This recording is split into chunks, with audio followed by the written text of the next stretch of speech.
A'udzubillahi minasyaitonirrajim. Bismillahirrahmanirrahim. Assalamualaikum warahmatullahi wabarakatuh. Alhamdulillah, syukrulillah, wassalatu wassalamu ala rasulillah, amma ba'du. Alhamdulillah teman-teman media TV official, media dakwah TV official channel, pagi hari ini tanggal 26 bulan Mei 2021, insya Allah nanti malam akan diadakan sholat gerhana bulan total. Jadi kita ingin sama-sama belajar bagaimana sebenarnya gerhana bulan total itu, apa yang harus kita lakukan di situ, sejarahnya bagaimana. Di video yang tidak lama ini maka kita akan sama-sama belajar tentang gerhana bulan, dikutip dari guru-guru kami, termasuk di sini dari website www.mu.co. Sini dari beliau Ustadz di Samsudin. Pertama, pembukaan dijelaskan di awal mitologi tentang gerhana. Peristiwa alam ini melahirkan macam-macam mitologi di berbagai belahan bumi. Di negeri Cina kuno, orang percaya bahwa gerhana terjadi karena seekor naga langit membanjiri sungai dengan darah lalu menelannya. Itu sebabnya seorang Cina menyebut gerhana sebagai CHIH yang artinya memakan. Jadi ada naga. Sejarahnya Cina, di Cina kalau ada gerhana itu mitologinya ada naga langit yang membanjiri sungai dengan darah.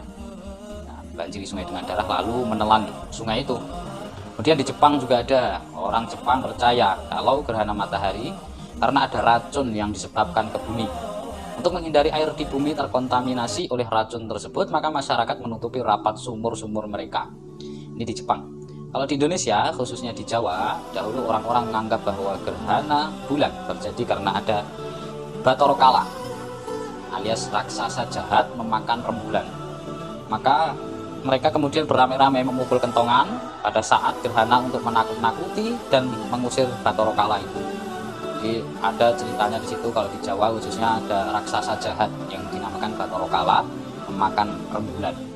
Dan orang Jawa dulu memukul-mukul kentongan untuk menakut-nakuti raksasa itu, biar Bathara Kala itu segera pergi dari tanah Jawa. Orang Quraisy Arab juga punya mitologi. Gerhana bulan dikaitkan dengan kejadian-kejadian tertentu di bumi, seperti adanya kematian, kelahiran seseorang. Kepercayaan ini dipegang secara turun-temurun sehingga menjadi keyakinan umum masyarakat di zaman itu. Jadi di zaman Rasulullah juga pernah terjadi gerhana matahari. Pada saat yang sama, putra beliau bernama Ibrahim bin Muhammad meninggal dunia. Sebagian orang menghubung-hubungkan, mengkait-kaitkan peristiwa alam gerhana itu dengan kematian anak Muhammad SAW yang bernama Ibrahim. Kemudian juga mereka beranggapan bahwa peristiwa gerhana adalah karena alam ikut berduka cita atas kematian putra Rasulullah SAW. Semua kepercayaan di atas adalah mitologi atau mitos atau tahayul yang salah satu penyebabnya adalah karena pengetahuan masyarakat tentang alam masih sederhana, dan jiwa mereka juga masih diliputi oleh keyakinan paganisme atau penyembahan kepada para dewa.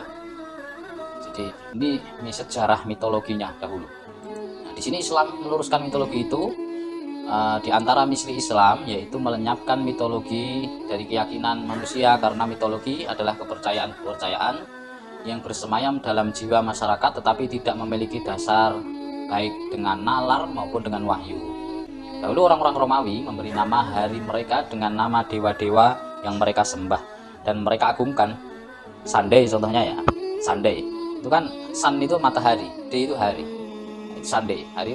Jadi hari matahari secara bahasa ya, sun itu matahari, day itu hari, hari untuk menyembah dewa matahari.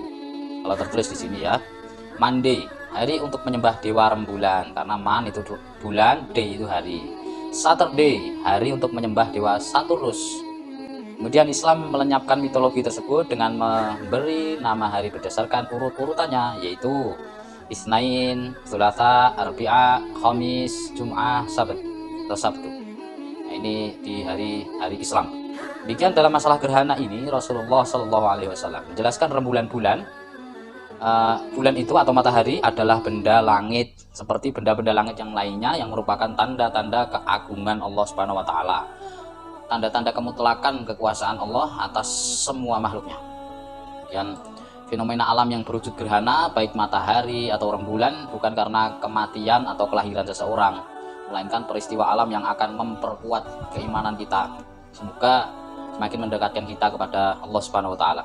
Sebagaimana sabda Rasulullah riwayat Al-Bukhari dari Aisyah radhiyallahu anha bahwa Rasulullah sallallahu bin nasi faqama fa'atalal qiyam.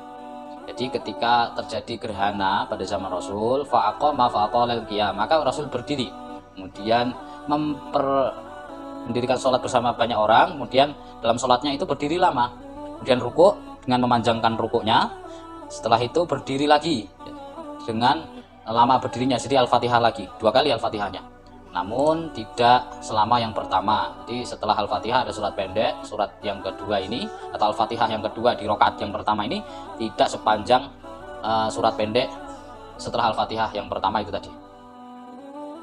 Begitu. Kemudian setelah itu beliau sujud, jangan memanjangkan sujudnya, kemudian mengerjakan rakaat kedua seperti pada rakaat pertama tadi.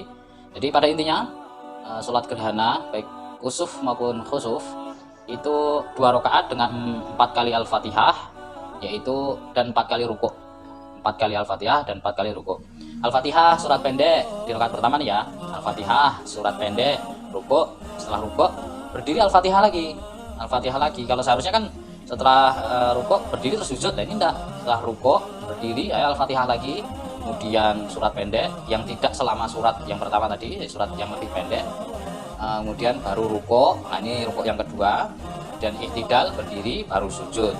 Sujud seperti biasa, duduk, sujud lagi lah berdiri, ini selesai rakaat pertama. Di rakaat kedua juga sama begitu. Lalu bersabda Rasul, sesungguhnya matahari dan bulan adalah 2 tanda dari tanda-tanda kebesaran Allah, dan tidaklah gerhana itu disebabkan karena mati atau hidupnya seseorang. Mati atau hidupnya seseorang itu bukan karena gerhana.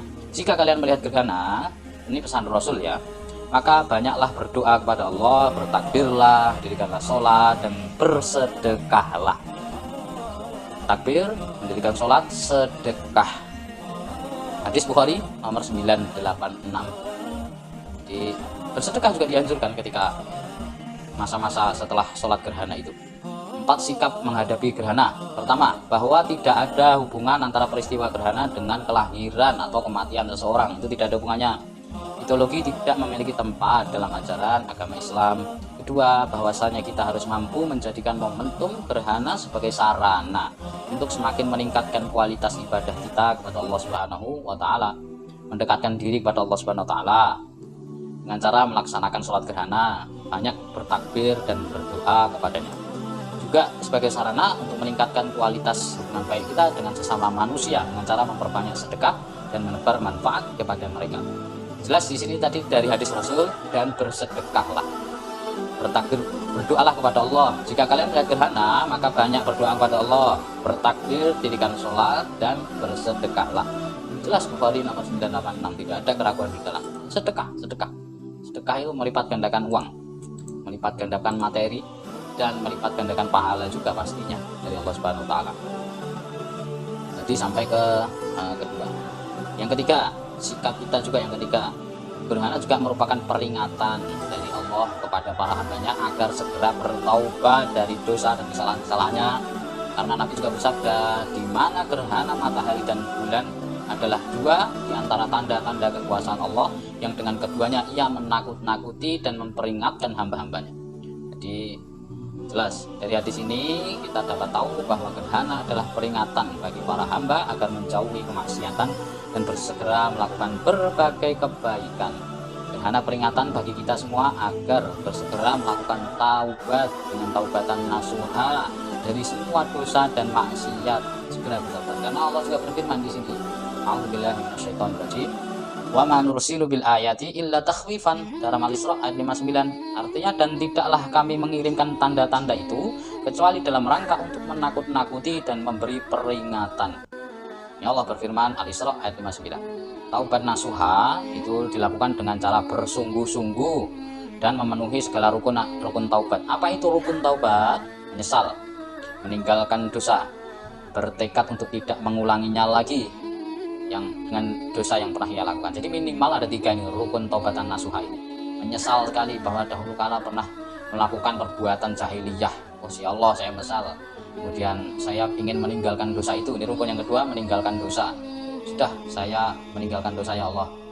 Ingin sekali meninggalkan dosa. Yang ketiga, bertekad agar tidak mengulangi dosa itu lagi. Saya berjanji, ya Allah, sekuat saya, sebisa saya untuk tidak mengulangi dosa saya itu lagi. Karena apa? Bahwasanya seseorang tidak dimasukkan rezeki, tidak diberikan rezeki oleh Allah Subhanahu wa taala. Itu terkadang ada dosa yang terhalang di situ. Maka sering kita ibaratkan di situ ada sebuah gelas, ada tutupnya dan ada air. Kalau gelas ini ditutup, maka air tidak bisa masuk. Mau bagaimana banyaknya dikucurkan, air tidak bisa masuk. Itu manusia, ini tutup ini maksiatnya. Nah, gelas ini rezekinya, air ini rezekinya, maksudnya air ini rezekinya. Bagaimana banyaknya rezeki yang ingin dikucurkan Allah kepada manusia kalau masih tertutup oleh tutup gelas ini tadi. Nah, jadi segeralah saya juga nasihatkan kepada diri saya juga sendiri agar menyesali dosa-dosa yang sudah kita lakukan dahulu. Terakhir, 4, merenungkan dahsyatnya kekuasaan Allah Rabbul Alamin. Gerhana merupakan peristiwa alamiah sebagai bagian dari gerak harmonis sistem tata surya yang luar biasa. Tata surya adalah kumpulan benda-benda langit yang terdiri atas sebuah bintang yang disebut matahari dan semua objek yang terikat oleh gaya gravitasinya.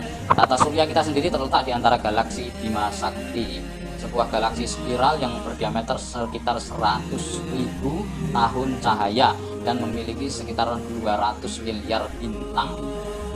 Luar biasa ini.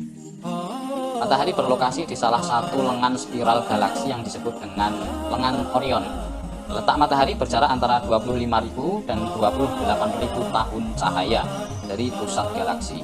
Dengan kecepatan orbit mengelilingi pusat galaksi sekitar 2.200 km per detik. Subhanallah. Kecepatannya saja 2.200 km per detik. Kecepatan orbit mengelilingi pusat galaksi itu ya. Jadi kalau kita bayangkan motor kita atau mobil kita berjalan 100 km per jam, nah itu bagaimana rasanya? Sudah kencang sekali 100 itu mungkin bagi kebanyakan orang. Nah ini 2.200 km per detik, bukan per jam, per detik. Maka ini kalau tidak kekuasaan Allah, manusia tidak mampu menandinginya. Sudah kita mengakui bahwa kita manusia tidak bisa apa-apa. Ini juga menjadi momentum menyadari kekuasaan Allah Subhanahu wa taala. Peristiwa gerhana rembulan total ini adalah momen bagi kita untuk merenungkan dahsyatnya kekuasaan Allah tadi. Mari kita muhasabah bagaimana dengan takbir kita. Sudahkah ia mendalam dan bermakna atau sebatas hanya kata-kata saja takbir, Allahu Akbar saja. Belum mengetahui kalau Allahu Akbar di dalam sholat itu masih kepikiran, wah pakaian saya bagaimana? Ini hujan ini. Motor saya sudah dikunci atau belum? Setan sudah masuk di situ. Padahal artinya Allah Akbar itu kan Allah Maha Besar. Artinya semua masalah menjadi kecil. Masalah materi jadi kecil, masalah duit jadi kecil, masalah keluarga kecil, pekerjaan kecil semua. Atau hanya kita Allahu Akbar, udah yang penting Allahu Akbar, selesai. Tanpa memahami maknanya Allahu Akbar, Allah Maha Besar, semuanya menjadi kecil. Kita tanpa memahami itu bagaimana? Kita introspeksi lah. Termasuk saya sendiri juga ya. Bagaimana dengan sedekah kita? Seberapa besar manfaat dari harta yang sudah kita berikan dan harta yang sudah kita peroleh? Jangan-jangan tidak ada manfaatnya, kita masukkan saja ke dalam perut. Maka orang yang hanya mementingkan perut, nilainya adalah sama seperti apa yang keluar dari perut itu sendiri. Yang keluar dari perut apa? Ya itulah pokoknya warna kuning-kuning keemasan gitu. Yang juga masihkah kita membeda-bedakan sedekah kita pada orang yang kita sayangi atau orang yang kita benci? Apakah kita juga mengharap pamrih dari sedekah, dari jasa-jasa, bahkan terima kasih saja kita juga mengharap? Apakah kita masih mengharap terima kasih, sekedar terima kasih, atau memang kita niatkan ikhlas lillahi ta'ala? Ada terima kasih, tidak ada terima kasih, tetap saja berjalan. Ada ucapan terima kasih atau tidak ada perkataan terima kasih, tetap saja kita sedekah. Ini kita sampai mana sedekah keyakinan kita? Kan ini menjadi perhatian kita di momen yang berharga ini. Mari kita sama-sama mengintrospeksi diri, bagaimana kedekatan kita kepada Allah Subhanahu wa taala sehingga kita tidak akan kehabisan bekal nanti di akhir-akhir. Karena Allah berfirman, "Fatazawwadu fa inna khairaz zadi taqwa." Berbekalah kalian karena sebaik-baik bekal itu adalah takwa. Bekal untuk mudik nanti kepada Allah Subhanahu wa taala. Semoga kita termasuk orang-orang yang mendapatkan banyak bekal sehingga tidak kehabisan bekal di hari-akhir nanti. Allahumma amin. Nasrul minallah, fathun qarib, Allahumma muwaffiq ila aqwamit thoriq. Aqulu qouli hadza astaghfirullah li wa lakum wa lisairil muslimin. Mohon maaf bila ada perkataan yang kurang berkenan dari kami. Kita tutup. Assalamualaikum warahmatullahi wabarakatuh.